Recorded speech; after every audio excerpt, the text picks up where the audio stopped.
de Saint-Cernin. Ça va, Paul? Ça va et vous? Oui, vous avez 3 histoires à nous raconter, des vraies, des fausses. On va essayer de démêler le vrai du faux. Je vous raconte une histoire, vous me dites si elle est vraie ou fausse. David est très fort à ça, il s'est jamais trompé pour l'instant. Première histoire. C'est vrai ça? C'est vrai. Je crois bien. 6 histoires, 6 bonnes réponses. Donc aujourd'hui, je vais tout faire pour qu'il se plante. Bon. Esprit de camaraderie oblige. Nous sommes à Gênes, en Italie.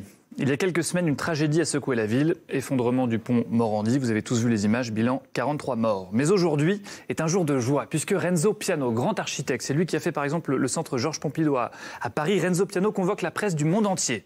Il s'apprête à dévoiler son plus grand projet, la maquette du nouveau pont qui remplacera le viaduc Morandi. Elle est là, posée sur la table, devant les caméras, devant les journalistes. Elle est magnifique, elle est splendide, elle est tellement belle qu'un des invités présents ce jour-là décide de la toucher du doigt. Ce qui devait arriver arriva. La maquette s'effondre sous les yeux de tous les journalistes qui se tournent vers Renzo Piano. Que se passe-t-il? Et Renzo Piano a cette phrase malheureuse: ça porte chance. Histoire vraie, histoire fausse, à vous de me dire. Vrai. Vrai, pourquoi, madame? Parce qu'en tout cas, j'ai lu que c'était tombé. Alors, je ne suis pas au courant de la phrase, mais que la maquette s'était cassée. Donc, je pense que c'est Donc, vrai. si vous avez vu l'info, a priori, c'est vrai. Bah oui, c'est dans la presse, donc c'est que c'est vrai.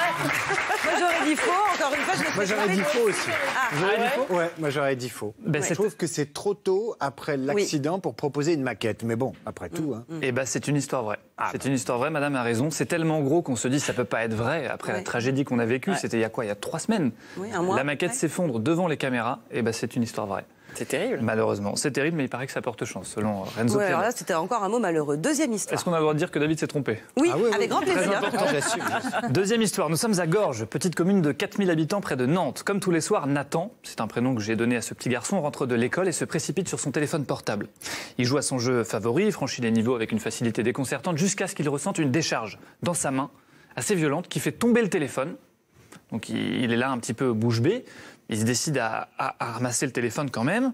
Tout va bien, j'ai rien, le téléphone non plus. Nathan se remet à jouer. Deuxième décharge, 10 minutes plus tard, beaucoup plus violente celle-ci, le téléphone tombe, il se dit c'est bon, j'arrête, je lâche le téléphone, j'attends que maman rentre du travail, je vais lui raconter. Maman rentre du travail et maman explique à Nathan qu'en fait c'est elle qui a installé cette application qui lui envoie une décharge de plus en plus intense toutes les 10 minutes pour qu'il lâche son téléphone. Histoire vraie ou histoire fausse? Alors, ça me fait penser à autre chose, puisqu'on parlait des animaux tout à l'heure, qu'il y a ces colliers électriques pour les chiens. qui font des décharges quand ils aboient ou quand ils s'approchent d'une la barrière, sortie. etc. Donc c'est plausible. Donc c'est ce serait plausible. Moi, j'y crois pas. Moi, je dirais faux. C'est du Black Mirror, ça, pour moi. Mais j'imagine pas une mère électrocutant son fils si souvent. Quand il a fait une bêtise, oui, mais pas tout le temps. Ouais, c'est voilà.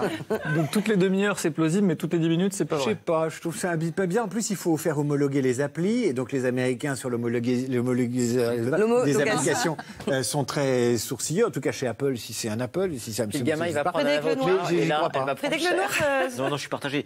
Je me dis, on en reviendra peut-être un jour, mais c'est vrai que ça paraît C'est un terrible peu de tôt, penser qu'une mère envoie des décharges électriques. Eh bien c'est bien une histoire fausse et inventée. Bravo David, bravo Laurie, par bravo votre tout le monde. esprit machiavélique. C'est une idée que je propose. Voilà. Ouais, mais C'est une idée que je propose aux il faut tout de constructeurs. suite voilà. breveter. Hein. Non, mais bon. Troisième histoire. Troisième histoire, elle est très courte, vous allez voir, mais elle est très intéressante. Nous sommes sur le tournage de la suite d'un film mythique, Top Gun 2, la suite de... Top Gun 1. On m'avait dit que vous étiez Parce que là, brillant, on David, suit. mais à ce point-là, bravo. Tom Cruise est sur le point de poser son avion de chasse. Problème, il se rend compte qu'il est gêné dans sa manœuvre. Son casque l'empêche de bien voir les feux d'atterrissage du porteur. Il arrive quand même à se poser sans souci, mais ce petit accroc va faire réfléchir l'état-major américain, l'US Air Force, l'armée de l'air américaine, qui du coup lance une mise à jour de son système pour corriger le problème. Conclusion, l'armée de l'air américaine est en train d'améliorer ses avions grâce à Tom Cruise. Vrai ou faux?